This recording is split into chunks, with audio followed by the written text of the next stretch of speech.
નમસ્કાર પ્રિય દર્શકો, હું મનોજ ત્રિવેદી ફરીથી મારી યુથ કોચિંગ નામની ચેનલ પર તમારું સ્વાગત કરું છું. તો આજે હું આ નવા વિડીયોમાં ફરીથી ગ્રામરના ટૉપિક લઈને આવ્યો છું. તો જે સ્ટુડન્ટ ગ્રામરમાં વીક છે અને મોસ્ટ ઓફ ગ્રામરની અંદર વધુ માર્ક્સ મેળવવા માટે અહીંયા હું તમને ટેકનિક શીખવાડીશ. તો આ વિડીયોમાં તમને પણ ફંક્શન વર્ડ જે લાસ્ટ વિડીયોમાં મેં સમજાવેલા હતા, છેલ્લા 2 કે 3 વિડીયોમાં જે હિન્દી એક્સપ્લેનેશન મેં તમને આપ્યું હતું, હિન્દીમાં જે સમજાવટ જેની અંદર તમને ફંક્શન વર્ડ જે 4 સેન્ટેન્સ 4 ઓપ્શન આપેલા હોય છે ABCD અને બ્રેકેટમાં કૌંસમાં જે લખેલું હોય છે એ પ્રમાણે આપણે રાઈટ આન્સર ચૂઝ કરવાનો હોય છે. આ વિડીયોમાં પણ તમને કેવી રીતે ફંક્શન વર્ડ ચૂઝ કરવું રાઈટ, કેવી રીતે કરેક્ટ આન્સર સિલેક્ટ કરવું એના વિશે શીખવા મળશે. જો તમે આ વિડીયો ફર્સ્ટ ટાઈમ જુઓ છો, ચેનલ સબસ્ક્રાઈબ કરો, જેથી હું આવનારા દરેક નવા વિડીયોમાં જે ગ્રામરના ટૉપિક બનાવીશ એ તમને શીખવા મળશે.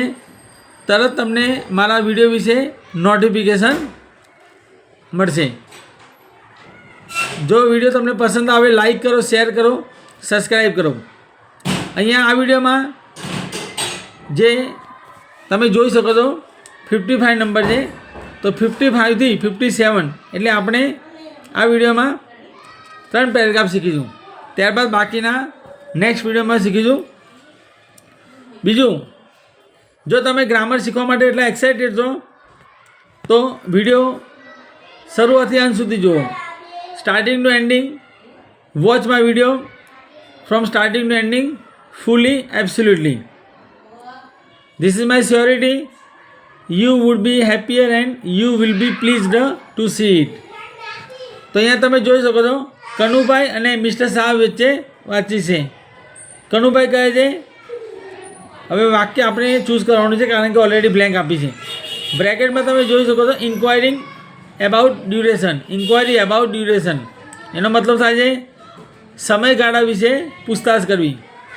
હવે મિસ્ટર શાહ નીચે જવાબ આપે છે, આઈ હેડ બીન અ ટીચર ફોર 33 years. મતલબ 33 વર્ષથી હું ટીચર તરીકે છું, 33 વર્ષ ટીચર રહ્યો છું.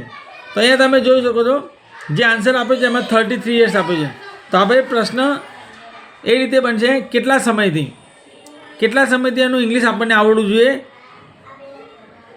એક શબ્દ છે એના માટે how much time, how much પછી ટાઈમ આવે. જે વાક્યમાં ABCDમાં ઓપ્શનમાં તમને ABCD જો ઓપ્શન તરીકે હાઉ મચ ટાઈમ આપ્યો તો રાઈટ આન્સર આવશે, અથવા હાઉ લોંગ. યાદ રાખો દોસ્તો, તમને ઓપ્શનમાં હાઉ લોંગ આપેલું હોય અને ત્યારબાદ જે ક્વેશ્ચન પૂછાય છે એ તમને ખ્યાલ આવી જશે, એટલે how long A right answer બનશે. તો હવે ABCDમાં એમાં તમે જોઈ શકો વોટ આર યુ, તમે શું કરો તો એ નહીં આવે. બીમાં વેર ડીડ યુ સર્વ, ક્યાંનો સેવા તમે કરતા હતા એ પણ નહીં આવે. સી વોટ ડીડ યુ ટીચ, તમે શું ભણાવ્યું એ પણ નહીં આવે. ડીમાં હાઉ લોંગ આપી છે એટલે રાઈટ આન્સર બનશે ડી. હવે આખું વાક્ય વાંચીશું, ટ્રાન્સલેશન કરીશું. હાઉ લોંગ ડીડ યુ સર્વ in the school mister Shah. Mister Shah, તમે આ સ્કૂલમાં કેટલા વર્ષ સેવા કરી, કેટલો સમય. હાઉ લોંગ એટલે કેટલો સમય. તો મિસ્ટર શાહ નીચે આન્સર આપે છે, આઈ હેડ બીન અ ટીચર ફોર 33 years. તો તમને ખ્યાલ આવી ગયો હશે કે how long A right answer આવે છે. હવે 56, કનુભાઈ અને મિસ્ટર શાહ વચ્ચે ટોકિંગ છે. કનુભાઈ પૂછે છે, એમાં પણ બ્લેન્ક આપી છે. કૌંસમાં તમે જોઈ શકો છો એક્સપ્રેસિંગ ફિલિંગ, લાગણી દર્શાવી. મિસ્ટર શાહ જવાબ આપે છે, no it was not interesting. Not નથી આપી, sorry. No it was interesting, ના તે રસપ્રદ હતું. પહેલાં ના કહે છે, પછી પાછળ કહે છે ઇટ વોઝ ઇન્ટરેસ્ટિંગ, તે રસપ્રદ ઇન્ટરેસ્ટિંગ હતું. તો હવે ક્વેશ્ચન કેવી રીતે પછી આપણને આઈડિયા આવવો જોઈએ. એમાં કહે છે, ઓ અરે ટાયરસમ ઇઝન્ટ ઇટ, થાકેલા શું તે નથી.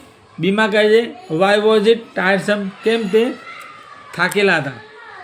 સીમાં આર યુ બિઝી નાવ, તમે બિઝી છો તે. અને ડીમાં which subject did you teach. હવે નીચે આન્સર આપે છે નો ઇટ વોઝ ઇન્ટરેસ્ટિંગ, તે ઇન્ટરેસ્ટિંગ હતું. તો ક્વેશ્ચન બનશે કેમ તે ટાયરસમ હતું. બી આન્સર આવશે, કારણ કે એની અંદર તમે જોઈ શકો છો કેમ તે ટાયરસમ એટલે થાક લાગે તેવું હતું, એવો પ્રશ્ન પૂછ્યો છે. એટલે એના જવાબમાં પહેલાં ના કહેશે, મતલબ ટાયરસમ ન હતું, મતલબ કેવું હતું, ઇન્ટરેસ્ટિંગ. એટલે આન્સર બનશે બી. ત્યારબાદ 57, કમલ અને મિસ્ટર શાહ વચ્ચે વાતચીત છે. કમલ કહે છે હુ ઇઝ ધેટ ગર્લ, તે છોકરી કોણ છે. મિસ્ટર શાહ જવાબ આપે છે ડિસ્ક્રાઇબિંગ પર્સન. જ્યારે પણ ડિસ્ક્રાઇબિંગ પર્સન અથવા એક્સપ્રેસિંગ પર્સન, ઇન્ડિકેટિંગ પર્સન, મતલબ વ્યક્તિનું વર્ણન કરો, વ્યક્તિને દર્શાવવું, ડિસ્ક્રાઇબિંગ પર્સન અથવા એક્સપ્રેસિંગ પર્સન, વ્યક્તિ વર્ણન કરવું. તો ડિસ્ક્રાઇબિંગ પર્સન લખ્યું હોય ત્યારે તમારે ધ્યાન રાખવું હુ આવે અથવા હુઝ આવે. હુ એટલે કે જે, હુમ એટલે કે જેને, અને હુઝ એટલે કે જેનું. તો તમે એમાં જોઈ શકો છો she is in a wonderful garden, તે અદ્ભુત બગીચામાં છે, એ નહીં આવે આન્સર. બીમાં she is the girl whose father is a PSI, તે છોકરી છે જેના પિતા પીએસઆઈ છે. તો તમે જોઈ શકો છો બે વાક્યની વચ્ચે હુઝ વાપર્યું છે. તો બે વાક્યની વચ્ચે જ્યારે હુમ અને હુઝ આપેલું હોય ત્યારે આન્સર ડિસ્ક્રાઇબિંગ પર્સન તરીકે ઓળખાય છે. એટલે આન્સર બનશે બી. સી નહીં આવે, કારણ કે વાયથી પ્રશ્ન પૂછે છે why does she go to the police station. D પણ નહીં આવે, does she go to the hospital. તો અહીંયા આપણે 3 પેરેગ્રાફ જોયા. તો પ્રિય દર્શકો, જો વિડીયો પસંદ આવે તો શેર કરવાનું ભૂલશો નહીં. અને જે સ્ટુડન્ટ ગ્રામર શીખવા માગે છે, નવા નવા શબ્દો અને ટ્રાન્સલેશન કરવા માગે છે, વાક્ય બનાવવા શીખવા માગે છે, how to make sentences, how to prepare sentences properly, કેવી રીતે વાક્ય બનાવવું, તો વાક્ય બનાવતા શીખવા માગે છે તો મારા વિડીયો જોતા રહો. ડેફિનેટલી તમને પૂરી રીતે સેટિસ્ફાય મળશે. ફરીથી મળીએ નવા વિડીયો સાથે.